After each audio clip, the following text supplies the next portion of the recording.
Assalamualaikum warahmatullahi wabarakatuh, teman-teman. Kepada yang terhormat Bapak Ulinuha MSI selaku dosen pengampu mata kuliah Ekonomi Makro Islam, dan tidak lupa teman-teman yang saya sayangi dan saya banggakan. Di sini kami dari kelompok 2 akan mempresentasikan hasil diskusi dari kelompok kami yang bertema konsep uang dalam Islam. Tapi sebelumnya, izinkan saya untuk memperkenalkan anggota kelompok 2. Yang pertama ada Mutiara Krisna Putri, NIM 05, sebagai pemateri yang pertama. Selanjutnya ada Sailia Nurfaya, NIM 06, sebagai pemateri yang kedua. Dan yang terakhir, saya Isna Fajriani, NIM 07, sebagai moderator sekaligus pemateri yang ketiga. Simak baik-baik ya teman-teman. Pengertian dan sejarah uang. Dalam ekonomi Islam, secara etimologi, uang berasal dari kata al-naqdu, nukut. Dengan pengertiannya ada beberapa makna, yaitu al-naqdu berarti yang baik dari dirham, menggenggam dirham, membedakan dirham, dan al-naqd juga berarti tunai. Kata nukut tidak terdapat dalam Al-Quran dan hadis karena bangsa Arab umumnya tidak menggunakan mukut untuk menunjukkan harga. Mereka menggunakan kata dinar untuk menunjukkan mata uang yang terbuat dari emas dan kata dirham untuk menunjukkan alat tukar yang terbuat dari perak.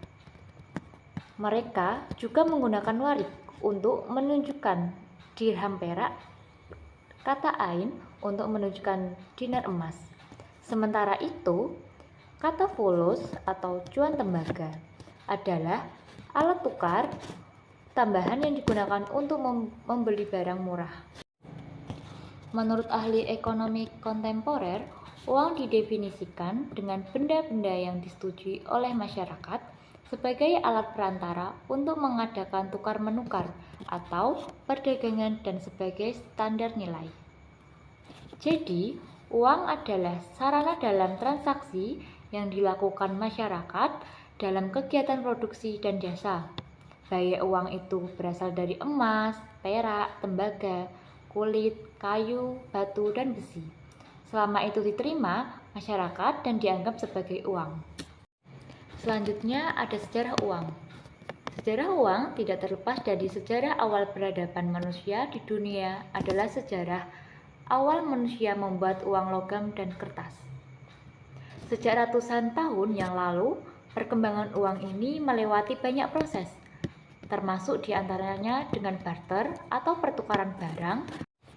Pada awalnya, orang-orang terdahulu tidak melakukan pembayaran seperti sekarang, karena awal mulanya ide tentang uang belum ada.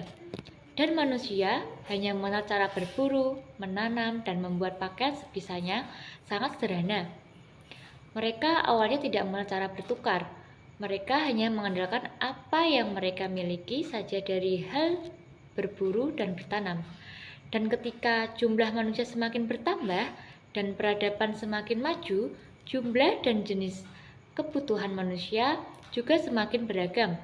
Sejak saat itulah manusia mulai menggunakan berbagai cara dan alat untuk melangsungkan pertukaran barang yang disebut barter. Pertukaran barter ini mensyaratkan adanya keinginan yang sama pada waktu bersamaan atau double coincidence of wins dari pihak-pihak yang melakukan pertukaran ini. Namun, semakin beragam dan kompleks kebutuhan manusia, semakin sulit menciptakan situasi double coincidence of wins. Misalnya, pada suatu ketika seorang yang memiliki beras membutuhkan garam, namun saat yang bersamaan, pemilik garam sedang tidak membutuhkan beras, melainkan membutuhkan daging. Sehingga, syarat terjadinya barter antara beras dengan garam tidak terpenuhi. Keadaan demikian tentunya akan mempersulit muamalah antar manusia. Itulah sebabnya diperlukan suatu alat tukar yang dapat diterima oleh semua pihak. Alat tukar demikian kemudian disebut dengan uang. Nasution 2006. Selanjutnya adalah kriteria dan fungsi uang. Kriteria uang terbagi menjadi 8. Yang pertama, nilainya tidak mengalami perubahan dari waktu ke waktu. Yang kedua, tahan lama. Yang ketiga, bendanya mempunyai mutu yang sama. Yang keempat, mudah dibawa kemana-mana. Yang kelima, mudah disimpan dan tidak mengurangi nilainya. Yang keenam, jumlahnya terbatas atau tidak berlebih-lebihan. Yang ketujuh, dicetak dan disahkan penggunaannya oleh otoritas moneter atau pemerintah. Dan yang terakhir itu tidak mudah dipalsukan. Fungsi uang itu terbagi menjadi 3. Yang pertama itu sebagai alat tukar menukar atau medium of change. Fungsi uang sebagai alat tukar menukar didasarkan pada kebutuhan manusia yang mempunyai barang maupun yang tidak mempunyai barang, di mana uang adalah sebagai perantara di antara mereka. Dengan uang tersebut, seseorang bisa memiliki atau mempunyai barang. Jadi, dengan demikian, uang dapat mempermudah pertukaran. Fungsi uang yang kedua itu adalah satuan hitung atau unit of account. Yang dimaksud dengan satuan hitung adalah uang sebagai alat yang digunakan untuk menunjukkan nilai barang ataupun jasa yang diperjualbelikan di pasar dan besar kekayaannya yang bisa dihitung berdasarkan penentuan harga dari barang tersebut. Yang ketiga, penimbun kekayaan. Fungsi uang sebagai penimbun kekayaan akan bisa mempengaruhi jumlah uang kas yang ada di masyarakat. Ketika teori konvensional memasukkan satu dari fungsi uang adalah sebagai store of value, di mana termasuk juga adanya motif money demand for speculation. Hal ini tidak diperbolehkan dalam Islam. Islam membolehkan uang untuk transaksi dan untuk berjaga-jaga, namun menolak uang untuk spekulasi. Yang keempat, standar pencicilan utang. Uang juga berfungsi sebagai standar untuk melakukan pembayaran berjangka atau pencicilan utang.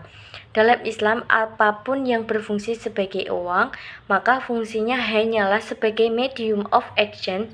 Ia bukan komoditas yang bisa diperjualbelikan dengan kelebihan baik secara langsung maupun bukan.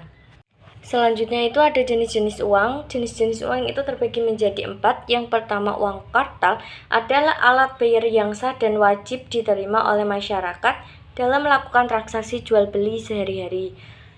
Contoh uang kartal itu uang logam dan uang kertas. Yang kedua itu uang giral adalah tagihan yang ada di bank umum yang dapat digunakan sewaktu-waktu sebagai alat pembayaran. Uang giral tercipta akibat semakin mendesaknya kebutuhan masyarakat akan adanya sebuah alat tukar yang lebih mudah, praktis, dan aman. Contohnya uang giral itu cek dan giro. Yang ketiga itu uang kuasi. Uang kuasi adalah surat-surat berharga yang dapat dijadikan sebagai alat pembayaran. Biasanya uang kuasi ini terdiri atas deposito berjangka dan tabungan serta rekening valuta asing milik swasta domestik. Konsep uang dalam Islam. Dalam konsep ekonomi Islam, uang adalah suatu yang bersifat flow konsep dan kapital. Artinya adalah suatu yang bersifat stok konsep. Dalam Islam, kapital is private good, sedangkan money is public goods. Uang yang ketika mengalir adalah public goods atau flow konsep, lalu mengendap ke dalam kepemilikan seseorang atau stok konsep. Uang tersebut menjadi milik pribadi atau private good. Perbedaan lain adalah bahwa dalam ekonomi Islam, uang adalah sesuatu yang bersifat flow konsep dan kapital adalah sesuatu yang bersifat stok konsep. Sedangkan dalam ekonomi konvensional mengartikan uang secara interchangeability atau bolak-balik, yaitu uang sebagai alat tukar dan uang sebagai kapital. Namun seringkali uang diidentikan dengan modal atau kapital. Konsep uang dalam ekonomi konvensional. Ekonomi konvensional mengartikan uang secara interchangeability atau bolak-balik, yaitu uang sebagai alat tukar dan uang sebagai kapital. Namun seringkali uang diidentikan dengan modal atau kapital. Ekonom barat berpendapat bahwa terdapat perbedaan dalam mengartikan uang, yaitu konsep Irving Fisher uang atau modal bersifat flow konsep, sedangkan Cambridge School atau Marshall Pigou mengartikan uang sebagai stok konsep. Uang dianggap sebagai private good. Islam mengartikan uang bersifat flow konsep dan merupakan public good. Arti flow konsep adalah uang harus mengalir. Ketika mengalir, uang adalah public goods, lalu mengendap ke dalam kepemilikan seseorang atau stok konsep. uang tersebut menjadi milik pribadi atau private goods. Dan yang terakhir adalah time value of money and economic value of time. Dalam Islam, fungsi uang tidak termasuk dalam fungsi utility karena sebenarnya manfaat yang kita dapatkan bukan dari uang itu sendiri, tetapi dari fungsi uang.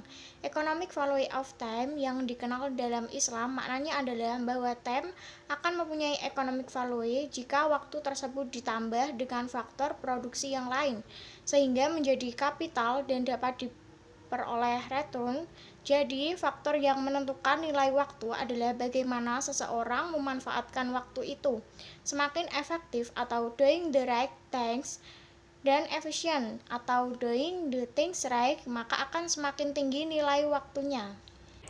Kesimpulannya, konsep uang dalam Islam memiliki sejarah yang mana Islam telah menggunakan emas dan perak yang dimanfaatkan sebagai alat tukar yang sah pada saat itu. Uang memiliki beberapa kriteria sebelum menjadi alat pembayaran yang sah. Jenis-jenis uang memiliki beragam macam dari uang kartal, giral, dan uang kuasi.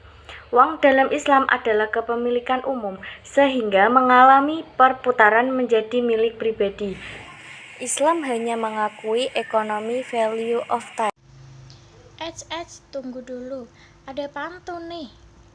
Jalan-jalan ke Amerika, pulangnya beli good time. Terima kasih atas perhatian Anda and see you next time. Bye-bye.